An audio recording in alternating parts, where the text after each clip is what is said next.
Slovenia has four neighbors. So on the west it has border to Italy, on the north to Austria, on the east to Hungary, and on the south Croatia.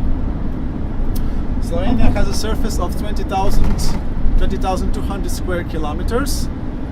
Is one of the smallest countries in Europe, but also a new young state. It is independent since 25th of June 1991, and right yesterday we celebrated 20th anniversary of our independence. So the capital is Ljubljana, which is situated in the center of the country. Ljubljana has a population of about 400,000 inhabitants. It has also a university and represents practically the center, administrative and business center of the country. Talking about universities, let me tell you that we've got 3 universities in Slovenia. So the second one is in Maribor, and the third one, which was founded recently, is here in Koper. Now we are driving towards Ljubljana, which is the capital of Slovenia. We are now on the highway which connects Koper to Ljubljana and the rest of the country. There is about 40 minutes of driving to come to Postonja. So now we are traveling over the Kars Plateau, the Kars region. So this is the Kars region, which covers a quarter of the entire territory. It is a land, or let's say a country, which lies in the southwestern part of Slovenia, between the Gulf of Trieste and the Vipava Valley. The Kars Plateau has a lot of typical karst phenomena, such as caves, and the other karst phenomena are disappearing rivers and intermittent lakes. As soon as we get there, we will leave the van, and then we will go on foot. First, I will buy tickets for you, and then I will go with you till the entrance, where at 1 o'clock they will open the gate, and you will join to the English-speaking group, which is going inside the cave. The entire visit takes 1 hour and 20 minutes. First, you will catch the train. There is about 10 minutes of driving by train. Then you will have to leave the train, and then you will go on foot. So there will be waiting for you an English-speaking guide inside the cave, which will take you to the most beautiful parties and galleries which are open to the public. Let me tell you that the Postonja Cave is the largest karst cave in Slovenia, and also one of the most visitable show caves in Europe. It was discovered in 1818 by the local guide Luka Čech was called. The cave is opened every day. Also for the public holidays, it attracts lots of tourists from all parts of Europe and also from the world. Very important is the temperature inside, which is 8 degrees Celsius.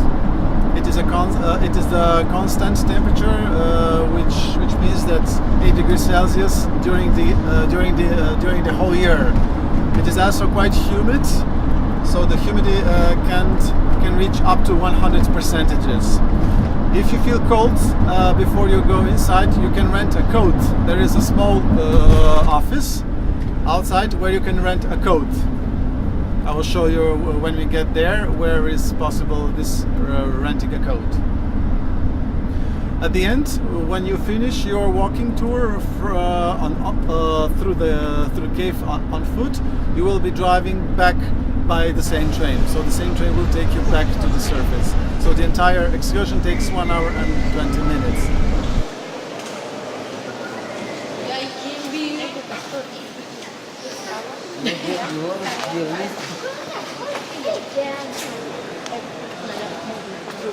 So we are now already at the highest point of our path. We are about 40 meters higher than the entrance of the cave, about 70 meters below the surface.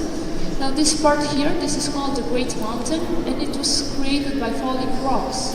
The broke off the ceiling about 500,000 years ago, but today the ceiling here is very firm, very stable because of its natural large that you can see here. I was told that, I hope it's true. We will now descend towards a part of the cave called the Beautiful Caves. That's the part that we will enter after we cross the bridge at the bottom of this mountain. Some of you can already see it from up here. So on the other side of the bridge we will be in the Beautiful Caves, where we will see 3 halls or 3 rooms.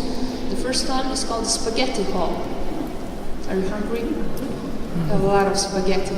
They're not cooked yet. Now actually spaghetti are tiny stalactites that are hanging from the ceiling there. They look a bit like spaghetti, but really don't eat them, you'll break your teeth. And then the second and the last hall are named after their colors. The second one is called the White Hall, where the limestone is very pure, so it's white. And the last one is called the Red Hall, where there's a lot of iron, so it colors the hall red. But if you are hungry after the spaghetti hall, we have the cheese hall and the tomato hall, so Dobertek. Anyway, our next stop will be at the lowest point of our path, and that will be in about 20 minutes or so. So until then, we're going to walk through the cave. I'd like to ask you to stay as close together as a group as possible. Any questions before we continue? The cave itself started forming about 3 million years ago. Now this whole area here is covered in limestone. Limestone is a soluble rock, which basically means that it melts in water. So when rivers reach area like this, they start to flow underground, and in this way they carve out caves. And 2 million years ago it went through this part of the cave, but then it went lower, and today it flows through a level about 100 meters lower than we are now, so it went further down. As soon as the river left this part of the cave, here the dripstones started forming. These are all these things around us. They are also created by water, but in this case it's the rain that creates them. So all the raindrops that fall to the surface, they travel through the ceiling of the cave. On their way they melted the limestone, and when the drops of water reach the inside of the cave, they deposit this melted limestone as stalactites, which are the dripstones hanging from the ceilings. Then the drops of water fall to the ground, and those stalagmites. These are stalagmites. Now all the dripstones grow very slowly. In average it takes about 100 years for 1 centimeter, it's about half an inch of a stalagmite to grow. And it can take even up to 1,000 years for 1 centimeter of a stalactite to form, so they grow 10 times slower. But because they always grow one on top of the other, some eventually meet, and this creates columns.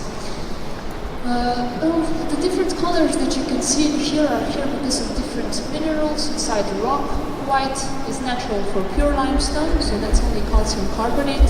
All the shades of red come from iron, and grey and black come from manganese. In some places you will also see some green, which is organic material like algae and moss, which are here because of the light.